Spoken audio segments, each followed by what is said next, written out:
As usual Mumbai வந்து 13வது வருஷமா first match தோஞ்சிருக்கு. So இந்த தடவை கப்பு நமக்கு தான்.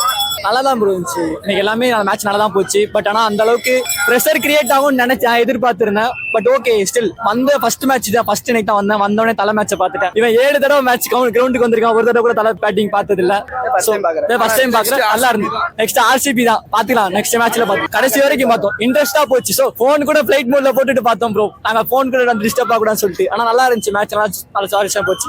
நல்லா இருந்துச்சு, பேட்டிங் நல்லா இருந்தது. அதாவது ரொம்பவும் ப்ரெஷர் கிரியேட் பண்ணல, ரொம்பவும் ஸ்லோவா போல. நார்மலா அவங்க எந்த எனர்ஜியை வந்துட்டு இது பண்ணல. பரவாயில்ல, ஸ்கோர் கம்மி தான் ப்ரோ, ரொம்ப கம்மி தான்.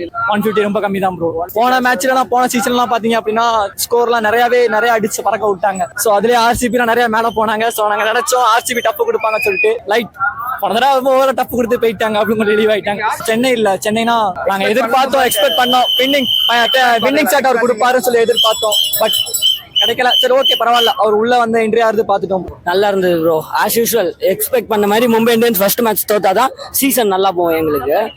இந்த வாட்டி கப் எங்களுக்கு தான் டெஃபினட்டா. மும்பை டெஃபினட்டா தீபக் சார்ட்டேருந்து ஒரு வண்டர்ஃபுல் பர்ஃபார்மன்ஸ். பவுலிங் அது ஆஸ் யூஷுவல் இந்த கிரவுண்டுனாலே அவர் விடுவார் தான் கொஞ்சம். பட் பேட்டிங்ல ஒரு பிளாஸ்ட் விட்டாரு, நல்லா இருந்தது.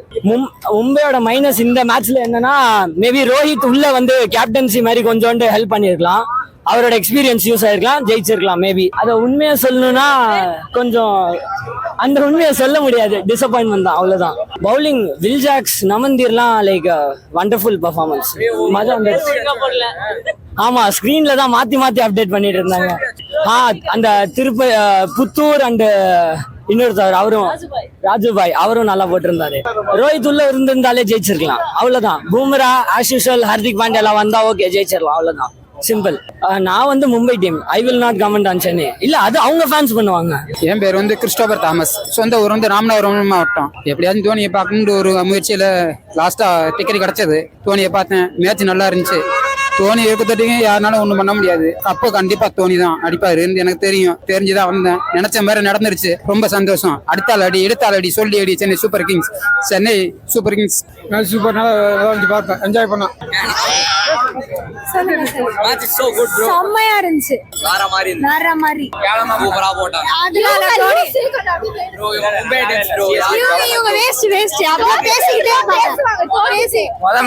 நாங்க 13 வருஷத்துக்கு மேல ஆச்சு. மறந்துறாங்க. 2 ஓவர்ல அவுட் வர எங்களுக்கே தெரியும், பழகிடுச்சு. முதல் மேட்ச் வேற நான் சொல்ல தேவையில்ல.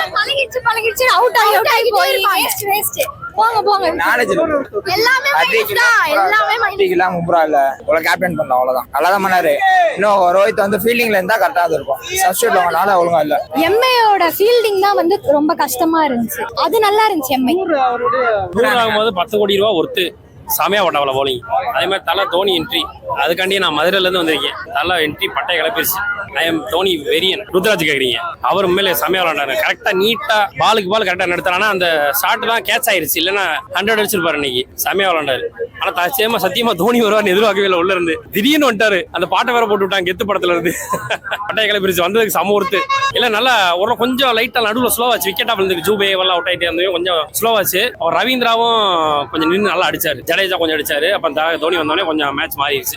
கடைசியில நல்லா வின்னிங் இது அடிச்சாங்க. அதுக்கப்புறம் அநேகமா இந்த வருஷம் சிஎஸ்கே கொஞ்சம் ஒரு மாதிரி டீம் இருந்துச்சுன்னு நினைச்சேன். ஆனா பரவாயில்ல, சூப்பரா விளாண்டாங்க. இந்த தீபக் கூட இந்த திரிபாதிலாம் கொஞ்சம் நின்னா என்ன சூப்பரா அடிப்பாங்க.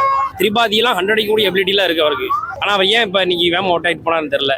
ஆனா ரச்சின் ரவீந்திரா சூப்பர். அதே மாதிரி தலை தோனி, ருத்ராஜ் கேக்வாட் அவரோட வேலையை பண்ணிட்டு போயிட்டாரு.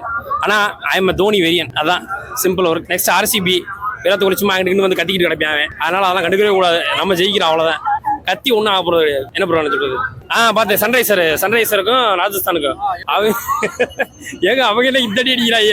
ஆனா நம்ம தலை இருக்க வரைக்கும் நமக்கு பிரச்சனையே கிடையாதுங்க. தலைவர் வந்து அந்த 100 அகமது, அஸ்வின், ரவீந்திரா, ஜடேஜா, நீங்க 3 பேரை வச்சு அவங்க அந்த 3 பேரையும் முடிச்சு விட்டுருவாரு. யாரு? ட்ரெவர்ஸ் ஹெட், இசான் கிசான் 100 அடிச்சிருக்காரு இன்னைக்கு அவரு. அதே மாதிரி அபிஷேக் சர்மா, இவங்க 3 பேரை முடிச்சாலும் அந்த டீம் முடிஞ்சு. ஹென்ரி கிளாஸ் எல்லாம் அந்த அளவுக்கு பெரிய ஆள்லாம் கிடையாது. நம்ம அதில் தூக்கிடலாம். நான் இவங்களை அடிச்சு வந்தாங்க பாத்தீங்கன்னா 246 வந்துருச்சு. ராஜஸ்தான் நல்லா அடிச்சாங்கன்னா கொஞ்சம் ஆளுகளை எடுக்கல. அவங்க ஹெட்மயர் இவங்களாம் கொஞ்சம் அடிச்சாங்க, கொஞ்சம் ஆட்களை எடுத்திருந்தாங்கன்னா இன்னும் ஜெயிச்சிருக்கலாம். நல்லா கொஞ்சம் 40 ரன் வித்தியாசம் தோத்துருக்காங்க. ரொம்ப எல்லாம் பெருசா இல்ல, அடிச்சாங்க நல்லா. கொஞ்சம் இன்னும் 250 அடிச்சுனா வச்சுங்க, கண்டிப்பா ராஜஸ்தான் ஜெயிச்சிருக்க வாய்ப்பு இருந்திருக்கு. ஆனா சிஎஸ்கே கூட வந்தாங்கன்னா நான் ஒண்ணு சொல்றேன் பாருங்க, தோனின்னு ஒருத்தர் இருக்காரு 7 தலைவர் இருக்க வரைக்கும் எந்த பிரச்சனையும் கிடையாது. நம்ம ஜெயிக்கிறோமே இல்லையா, தலைவர் என்ன சொல்லியிருக்காரு இன்னைக்கு 2026, 27, 28 நான் வீல் சேர்ல வந்தா கூட சிஎஸ்கே வண்டி விளையாடுவேன் அப்படின்னு இருக்கு. தலை தான்.